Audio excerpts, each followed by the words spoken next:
Bom, hoje nós vamos falar um pouquinho do que a gente tem de evidência na fisioterapia hospitalar, tá? Bem resumido, claro.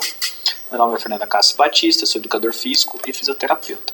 Então, dentro da fisioterapia respiratória hospitalar, o que a gente pode esperar dentro do hospital com ela, o que a gente pode fazer para otimizar nossos pacientes, né? E para otimizar a nossa alta.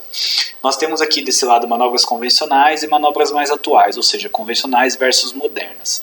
As convencionais são as vibrações, tapotagem, compressão, drenagem postural, entre outras, que são aquelas manobras que a gente não consegue ter evidência científica que funciona, porque a minha mão não consegue atingir os hertz necessários, que estão em volta de 16 hertz, para fazer o tixotropismo da secreção. A nossa mão atinge ali em torno de 6 hertz a 8 hertz. Aí algumas pessoas vão falar, eu faço tapotagem, funciona.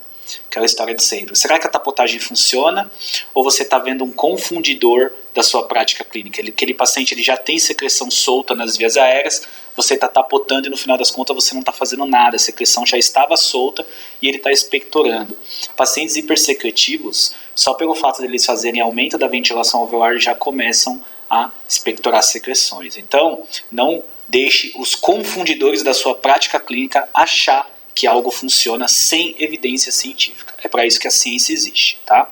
As manobras mais atuais, ou as chamadas modernas, são as manobras de aumento de fluxo respiratório. Então nós temos a Eltigo, a AF, o Huffing, o Pip-Zip, o Airstaking, entre outras manobras que proporcionam aumento de fluxo expiratório. Aquele chamado bias flow, né? A gente tem que ter o pico de fluxo respiratório maior que o INS para que a gente consiga carregar a secreção para as vias aéreas mais proximais e expectorar.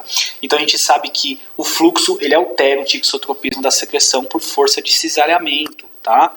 Aqui o consenso de Lyon, que foi feito em 94, depois em 2000, que mostram as técnicas de fisioterapia que a gente utiliza hoje, que são as vibrações, as percussões. Nós atingimos ali de 1 a 8 Hz, tá bom? Durante as percussões.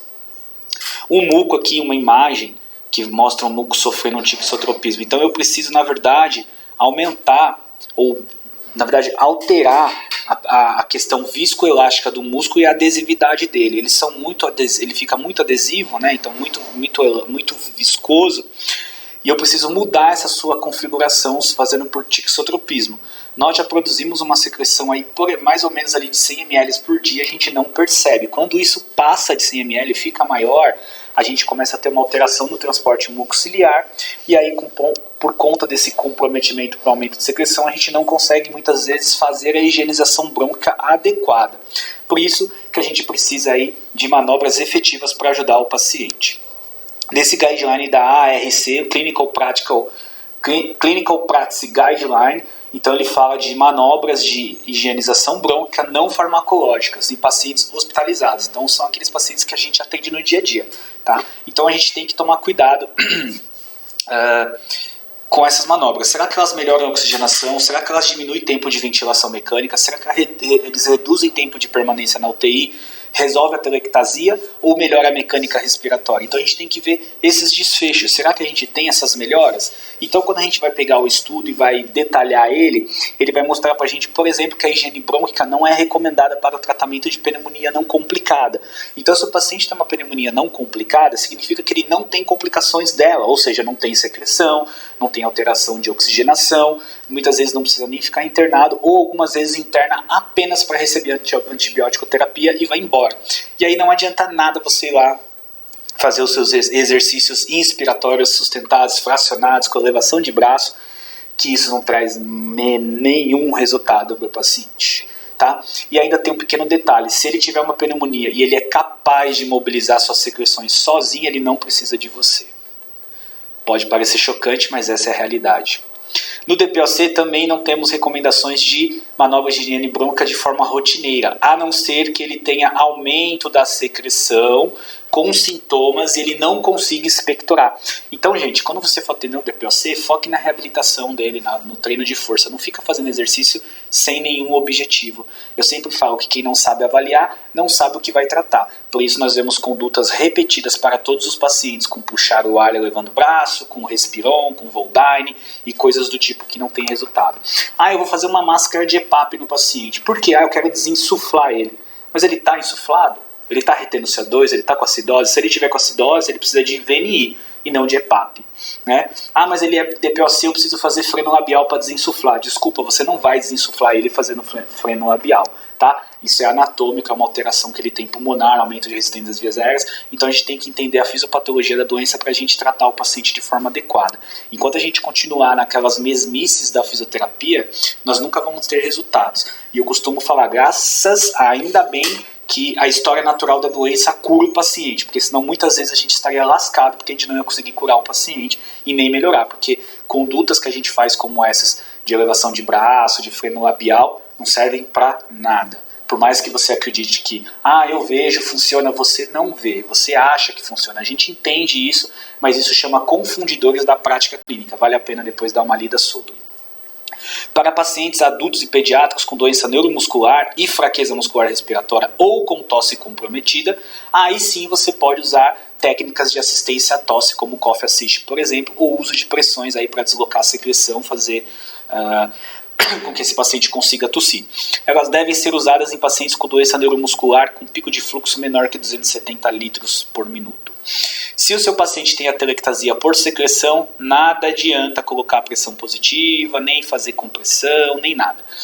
A atelectasia por secreção é muitas vezes aí necessário que a gente verifique qual é a atelectasia por secreção. É uma obstrução por rolha ou é um preenchimento alveolar por secreção? Se for um preenchimento alveolar por secreção, é uma pneumonia, então tem que tratar com antibiótico terapia. Para pacientes adultos e pediátricos pós-operatórios, a espirometria de incentivo não é recomendada. Aqui existem recomendações da Pedro já tratando isso como um mito da fisioterapia. É o Respiron e o Voldine. E ainda assim a gente vê milhões de postagens de fisioterapeutas fazendo esse tipo de terapia sem nenhum objetivo. Sabe por quê? Porque não sabe avaliar o seu paciente. Então não tem evidência. A mobilização precoce é a mais importante, a deambulação. São recomendadas nesse grupo de pacientes. Estabeleçam metas e tirem os pacientes da cama. Mas eu não posso tirar da cama. Faça pressão positiva. Ou faça exercícios na cama que aumente a ventilação alveolar. Não faça Respiron. Faça algo de bom para o seu paciente. A higiene brônquica também não é recomendada para cuidados pós-operatórios de rotina. Por quê? Porque se ele não tiver indicação e se ele tiver tossindo e expectorando sozinho, você não precisa. Então a gente fica insistindo em terapias que não são necessárias. Então a fisioterapia respiratória tem um baixo índice de nível relacionado a estas técnicas que eu falei, então a gente tem que indicar adequadamente para quem precisa. Aqui vários estudos falando do incentivador respiratório, uma revisão da Cochrane, estudos do JAMA e aqui um guideline da ARC. Muitos vão falar que eu faço, vejo que melhora, mas desculpa gente, mais uma vez você está falando de prática clínica e prática clínica tem vários confundidores da prática clínica, vários, vale a pena, como eu falei, vale a pena vocês lerem depois sobre isso. Qualquer coisa eu vou ver se depois eu faço um vídeo falando sobre esses confundidores, tá? O que nós temos aqui uma revisão que tem estudos com muito viés, claro, mas todo estudo tem viés, a depender de que uns têm mais, outros têm menos, e isso vai delimitar qual é a qualidade metodológica do estudo. Mas existe uma coisa muito clássica na prática baseada em evidência, que é o seguinte: na ausência da evidência, a hipótese é nula. Então, se eu não tenho evidência que o Respiron funciona, eu não faço porque a hipótese é nula. Então, eu não sei se ele funciona. Mas, muito ao contrário do que as pessoas pensam, nós temos várias evidências que ele não traz bons desfechos, não previne complicação pulmonar, não otimiza a oxigenação e não melhora nada nos pacientes de cirurgia tóraco-abdominal. Mas eu faço e funciona, eu vejo a saturação aumentar, porque no momento que você faz, você trabalha com volumes e capacidades maiores, então você vai lá no volume de reserva inspiratório e aquele paciente que estava hipoventilando começa a saturar melhor, mas depois que você para, ele vai desaturar novamente, vai voltar a saturação de base, porque ele vai começar a hipoventilar de novo. E isso que as pessoas não entendem. Mas tem o feedback visual. Diminui complicação? Não. Melhora a oxigenação? Não. Diminui o tempo de internação? Não. Então o feedback visual não funciona no caso do incentivador respiratório. Nós podemos fazer manobras no ventilador mecânico também. Uma delas é chamada air staking, tá? Porque tanto para o paciente sem ventilação mecânica como o paciente com ventilação mecânica, aquelas manobras de compressão não funcionam. Então aqui três escalas de inspirações manuais e na última ele deixou o paciente soltar o ar, expirar, o pico de fluxo respiratório aumentou. Vídeo cedido aqui pelo Ângelo Roncalli. Temos também o Flutter, Shake e a Capella. São ótimos osciladores de alta frequência para que a gente faça higienização brônquica, tá? Podemos utilizar o bag squeezing sempre em 2 pessoas, né? Então o bag squeezing tem um princípio de uma técnica de aumento de fluxo expiratório e não inspiratório, turbilhonando o ar como a maioria das pessoas fazem no dia a dia e sozinho. Aquilo que você faz sozinho não é bag squeeze, é só ambusar mesmo, né? Só fazer uma hiperinsuflação manual rápida. O que você está fazendo é só deslocando secreção que já estava solta nas grandes vias aéreas. Você não está fazendo nada de efetivo. O bag squeezing é diferente. Aqui uma adaptação do Flutter no ventilador mecânico e aqui um estudo da PIP Zip, que trata-se de você ventilar o seu paciente com PIP de 12 ou 15 por alguns ciclos, depois você zerar a PIP e no próximo ciclo o pico de fluxo respiratório dele aumenta. Lembrando que não funciona em pacientes obstrutivos e nós temos que tomar cuidado para que a gente não tenha lesão pulmonar induzida pela ventilação mecânica, proatrec trauma e perda de volume, porque a gente vai zerar a PIP nesse paciente. Então a gente tem que tomar muito cuidado. A compressão manual também pode ser utilizada no paciente de ventilação mecânica, porque compressão torácica manual aumenta pico de fluxo respiratório e automaticamente você remove mais secreção. Removendo mais secreção, você precisa ver se isso vai melhorar alguma coisa na pressão, na complacência do paciente e se vai tirar o paciente do ventilador mais cedo. Se tirar o paciente do ventilador mais cedo, tem ótimos desfechos, se não, não temos. Infelizmente, a gente não tem nenhum estudo ainda mostrando que a fisiorrespiratória diminui o tempo de ventilação mecânica, mas nós temos que ela remove mais secreções. Mas será que isso tem impacto? Não sabemos. Tá? Então, hiperinsuflar o paciente no ventilador ou versus aspiração isolada, a gente sabe que tira maior secreção hiperinsuflando. Mas aí, e o tempo de desfecho na mortalidade, tempo de ventilação, tempo de internação? Não temos resposta. Tá? Então temos que tomar cuidado. Uma revisão sistemática, falando de efeitos da hiperinsuflação manual ou no ventilador em adultos, 4 estudos, quantidade de secreção, complacência sem diferença. Então tanto faz abusar no ventilador ou fora dele. Talvez o ventilador seja muito mais seguro, porque você pode não ter infecções, porque aquele ambu que fica guardado na rede dentro de um saco com proliferação de bactéria pode levar infecção para o seu paciente. Além de que o ambu, nós não temos controle da pressão inspiratória, mesmo com a válvula Popov. Tá?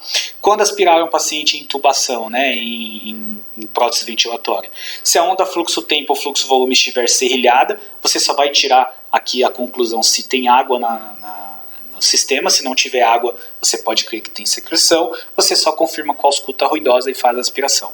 Se a pressão de pico aumentar de forma aguda em VCV ou o volume baixar de forma aguda em PCV, verifique em ambas situações se não é broncoespasmo. Se não for broncoespasmo e for secreção, você faz uma ausculta e confirma. E a secreção visível na COT. Tudo isso aqui são indicações para você aspirar o paciente em ventilação mecânica. Tá bom, gente? Um vídeo muito curto, muito rápido. Espero que vocês tenham gostado e até a próxima.